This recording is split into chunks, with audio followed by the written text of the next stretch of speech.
मेरा नाम अनुराधा है, लेकिन यह कहानी मेरी नहीं बल्कि मेरी बेस्ट फ्रेंड अंजलि की है। अंजलि एक अपर मिडिल क्लास फैमिली से थी और बहुत चुलबुली थी। हम दोनों स्कूल में एक साथ पढ़ते थे। अंजलि इतनी खूबसूरत थी कि मानो किसी फिल्म की हीरोइन हो। अंजलि अपने घर की अकेली बेटी थी और इसलिए उसे बचपन से ही खूब प्यार मिला।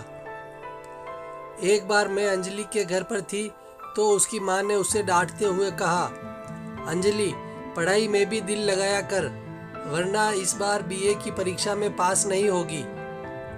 उसकी माँ ने इतना ही कहा था कि अंजलि के पिता बोल पड़े, अरे रहने दो तुम, मैं अपनी बिटिया के लिए सबसे अमीर घर ढूंढ लूँगा।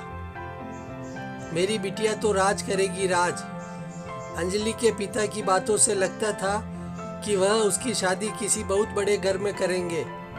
मेरी बीए की पढ़ाई खत्म हो गई और मैं एमए करने के लिए किसी दूसरे शहर चली गई।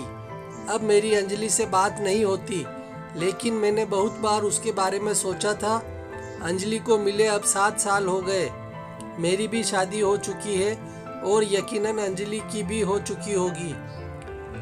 एक दिन मुझे किसी काम से बाजार के साइबर कैफ़े में जाना था। तब मैं साइबर कैफ़े से बाहर आई तो एक लड़की खड़ी थी जो कि बहुत जानी पहचानी लग रही थी। गौर से देखा तो मैं खुशी से उछल पड़ी क्योंकि यह अंजलि थी।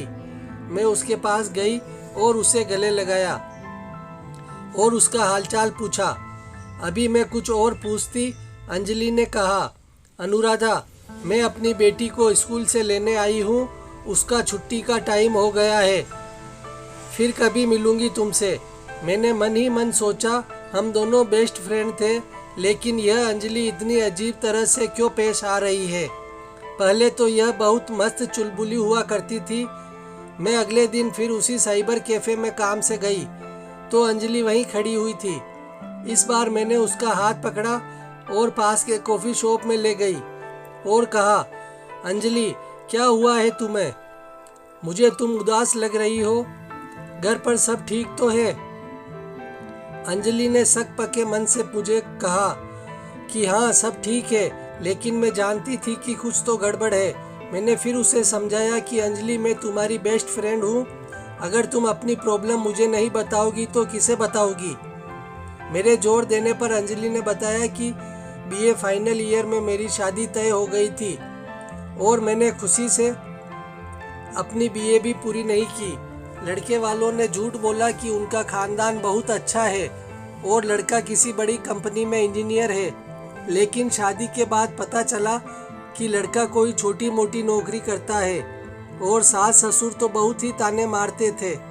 उन्होंने मोटे दहेज के लिए झूठ बोलकर शादी कर ली।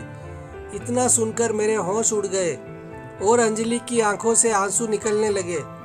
उसने बताया, इतना ही नहीं, जब भी उसका पति घर आता तो शराब पीकर आता और रोज उसे मारता। उन्होंने मुझे घर से भी निकाल दिया, यह कहकर कि यह बेटी पता नहीं किसकी है। अंजलि ने मुझे बताया कि अब वह अपनी माँ के पास रहती है और उसके पापा की डेथ हो चुकी है। उसके पापा जो बिजनेस करते थे वह भी अब बंद हो चुका है। अंजलि की यह कहानी सुनकर तो मेरे पसीने छूट गए।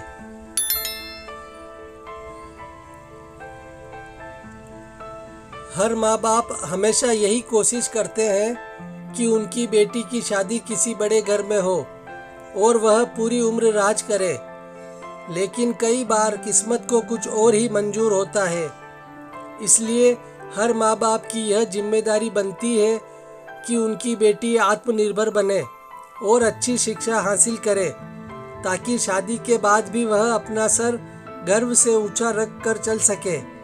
अपनी बेटियों को आर्थिक रूप से इतना सशक्त जरूर बनाएं ताकि वह शादी के बाद भी आत्मनिर्भर हो सके।